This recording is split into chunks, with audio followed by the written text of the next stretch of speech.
Okay, so we're still on free fall problems. However, this time I told you I'd do some for throwing up in the air. So a person throws a ball straight up in the air. So it's sort of like this rock. It's going to go up, and once if something goes up, it's going to go back down. So that's what we're trying to find, the time that the ball goes up, and then eventually. So if it's being thrown up with a velocity, it has to be, right?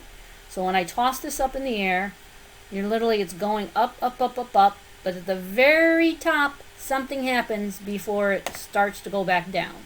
And then that it stops. It stops going up, so the velocity becomes 0 before it goes back down.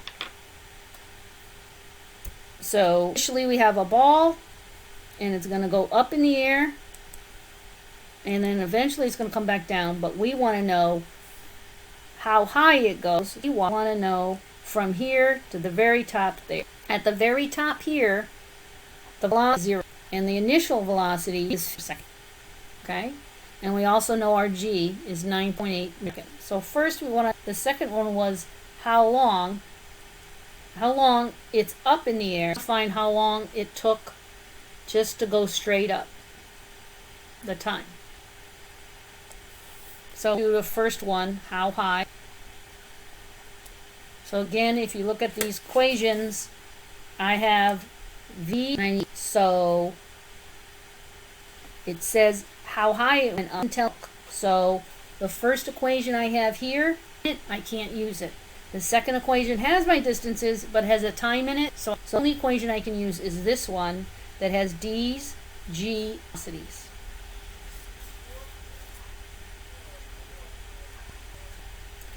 So you have v squared is equal to v0 squared, right? Minus the 2g times the distance delta d, which in this case, if we started this at 0, this delta y is our delta d. You can put it in delta d or dy, whichever one you want.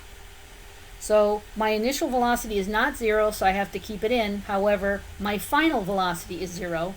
So I have 0 is equal to v0 squared minus 2g times the delta d. I'm solving for this.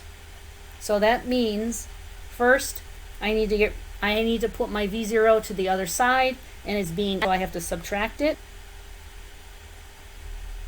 So now minus v0 squared is equal to minus 2 delta d.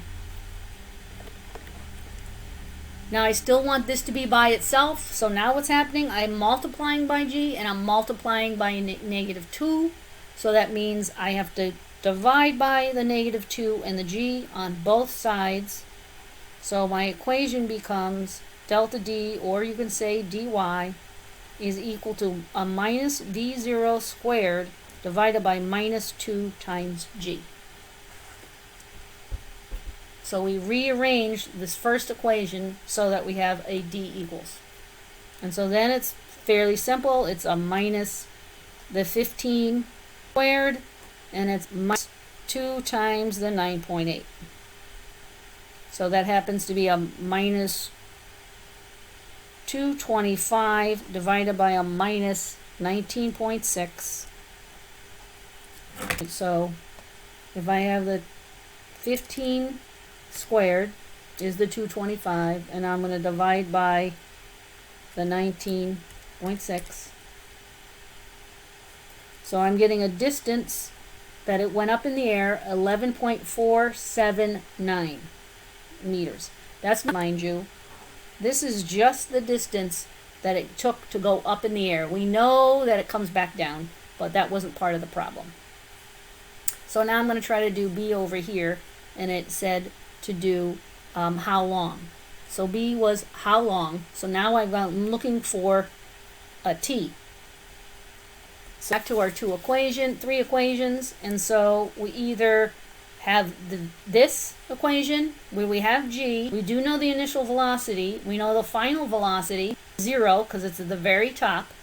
So I would choose this equation. We do know the distance now, but we don't need to use it. This one's much more complicated. I would definitely use this one.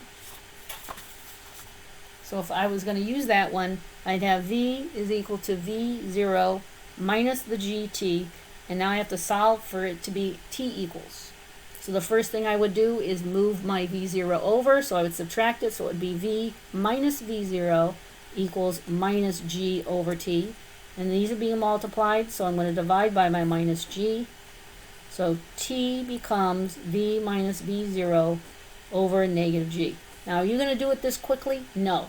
So don't worry about it. If you're having problems rearranging, then you're going to have to look for some of my sample problems that have the rearranging already done. So the key was that we had v0 was 15 meters per second. We knew the final velocity was 0, and we knew g. So you got to look at what you have in the problem. I have v's and a g's, and I need a t. So that's how I knew this was my equation.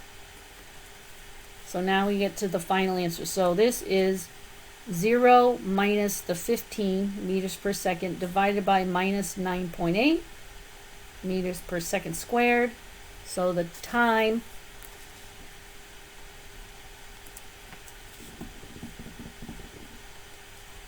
so it's 15 divided by 9.8.